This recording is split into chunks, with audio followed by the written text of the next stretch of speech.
بسم اللہ الرحمن الرحیم، میں حضرت جاوید، اور آج کا یہ ویلاگ جو ہے وہ خصوصی طور پر D G I S P R کی جو پریس کانفرنس ہے اس کے حوالے سے۔ D G I S P R کی جو پریس کانفرنس ہے اس نے جو ایک ابہام تھا لوگوں میں اس کو بالکل ختم کر دیا ہے، اور D G I S P R کی یہ پریس کانفرنس واضح کرتی ہے کہ پاکستان کے نزدیک کوئی گڈ طالبان نہیں ہے، کوئی بیڈ طالبان نہیں ہے، دہشت گرد صرف دہشت گرد ہے، اور اس کے ساتھ سختی سے نپٹا جائے گا۔ اور ایک بات اور بڑی واضح ہو گئی کہ سیاسی قوتیں جو ایسی طالبان کی مہم کی ساتھ دیتی ہیں ان کے ساتھ بھی اب مزید نرم رویہ میرا خیال ہے وہ ختم ہونے جا رہا ہے۔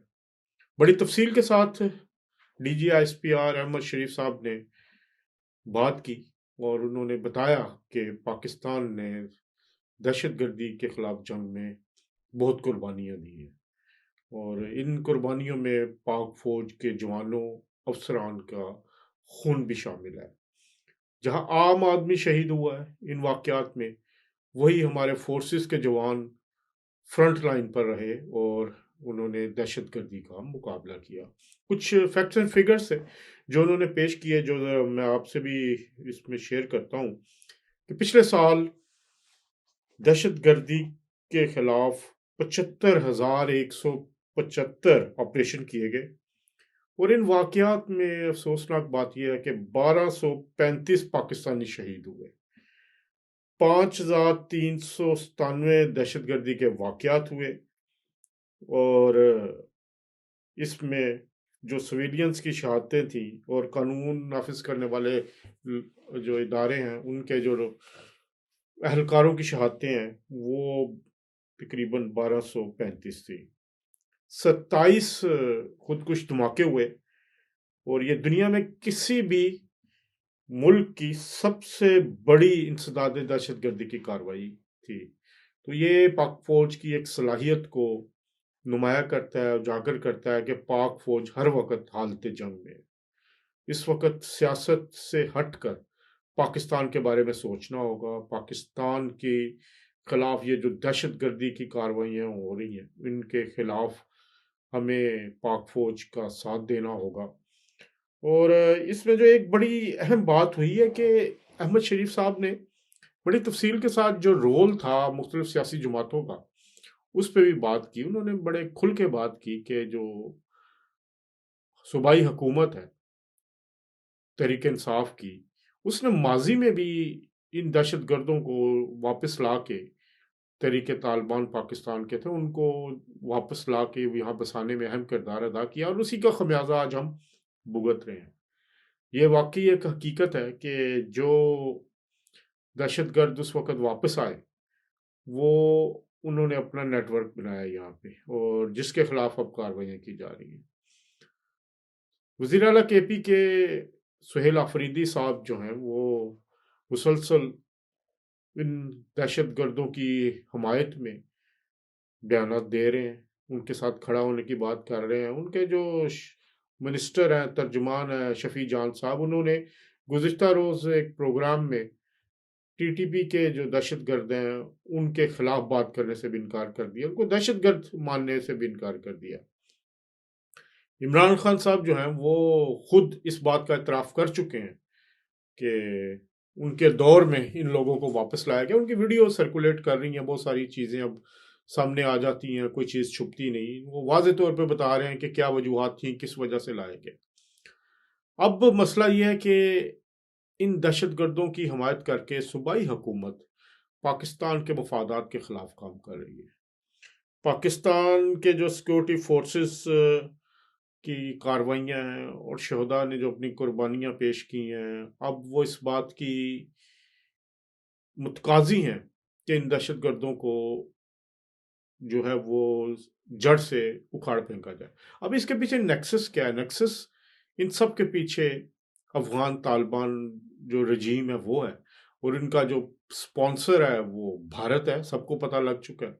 اور جو مختلف علاقائی قوتیں ہیں، بین الاقوامی قوتیں ہیں جو پاکستان کے خلاف ہیں، وہ ان کے ساتھ مل کے کام کر رہی ہیں۔ بڑا ایک واضح پیغام گیا ہے احمد شریف صاحب کی اس پریس کانفرنس سے کہ دہشت گردوں کے خلاف یہ کاروائی رکے گی نہیں. انہوں نے بڑا واضح طور پہ ایک سوال کے جواب میں بھی کہہ دیا کہ سہیل فریدی صاحب کہتے ہیں کہ اجازت نہیں دیں گے، تو انہوں نے D G S P R نے یہ واضح طور پہ کہا کہ آپریشن تو آج بھی جاری ہے، تو اجازت کس بات کی. تو میرا خیال ہے اس وقت ایک ڈیسائسو مومنٹ ہے اور 2026 کا آغاز ہے.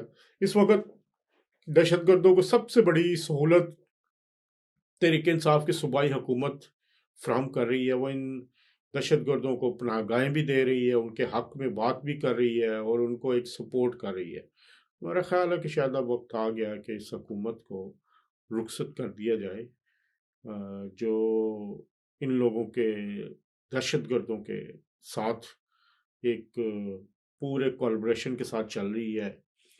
اس وقت سیاسی تقاضے اور ہو سکتے ہیں، لیکن ایک بات سمجھنی ہوگی کہ جب تک آپ کے ملک کا دفاع مضبوط نہیں ہوگا تب تک مسائل حل نہیں ہوں گے، اور مضبوط دفاع کے لیے ہمیں تمام اپنی ایفرٹس اس میں لگانی ہوں گی دہشت گردی کو جڑ سے ختم کرنے کے لیے.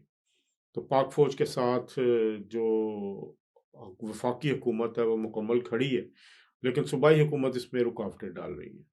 تو اس وقت ویسے بھی جو صوبائی حکومت ہے کے پی کے کی، اس کا جو وسائل کا بڑا حصہ یا تو تحریک انصاف کو فنڈنگ کرنے میں لگ رہا ہے. تمام لوگ جو ہیں وہ کرپشن کی بڑی بڑی صدائیں بلند ہو رہی ہیں وہاں پہ، اور ٹھیکوں کی بات ہو رہی ہے اور بڑے بڑے سکینڈلز بھی سامنے آ رہے ہیں. تو ان ساری صورتحال میں خیبر پختونخوا حکومت کے مستقبل کا آپ فیصلہ ہو جانا چاہیے، اور جتنی آپ چھوٹ دیں گے ان کو، جتنا آپ ان کو مزید کریں گے، لیوریج دیں گے، اتنا یہ دہشت گردوں کو سپورٹ کریں گے.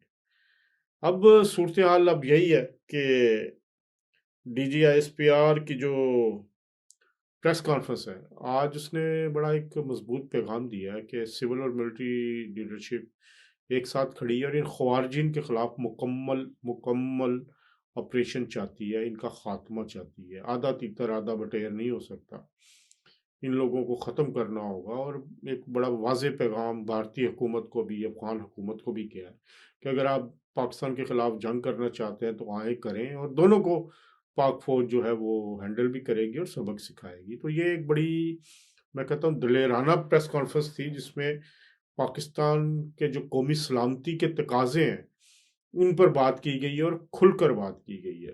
تو یہ ایک آپ کہہ سکتے ہیں کہ 2026 کے لیے پاکستان کی دہشت گردی کے خلاف جو جنگ ہے اس کا ایک روڈ میپ دے دیا گیا. اور D G S P R نے بڑے تفصیل کے ساتھ تمام صحافیوں کے سوالات کا جواب دیا ہے، اور بڑے بڑے سینئر صحافی موجود تھے جن میں حامد میر صاحب بھی تھے، آسمہ شرازی صاحبہ بھی تھیں، اور بھی دیگر ہمارے بڑے مستند صحافی تھے، بلوچستان سے لائے گئے صحافی بھی تھے. تو ایک بڑا زبردست انٹریکشن تھا صحافیوں کے ساتھ، اور جس طرح سوالات ہوئے، جس طرح جوابات دیے گئے، تو وہ ایک کلیئرٹی دیتی ہے اسٹیبلشمنٹ کے دماغ کی کہ وہ کیا سوچ رہی ہے اور دہشت گردی کے خلاف کیا کارروائیوں کے بارے میں ان کا کیا آگے کا لائے عمل ہے. تو میرا خیال ہے یہ ایک الٹیمیٹم سمجھ لیں، ایک وارننگ سمجھ لیں ان لوگوں کے خلاف جو دہشت گردوں کے ساتھ کھڑے ہیں، دہشت گردوں کے خلاف کارروائیوں میں حائل ہونا چاہتے ہیں. ان کو بڑا واضح میسج کیا ہے کہ اب مزید اس کو برداشت نہیں کیا جائے گا. تو پاک فوج کے جوانوں کے ساتھ اظہار یکجہتی کرنا چاہیے جو ان دہشت گردوں کے خلاف فرنٹ لائن پر جنگ لڑ رہے ہیں. اب تک کے لیے اتنا ہی، انشاءاللہ اگلے ویلاگ میں دوبارہ ملاقات ہوگی. تب تک کے لیے اللہ حافظ.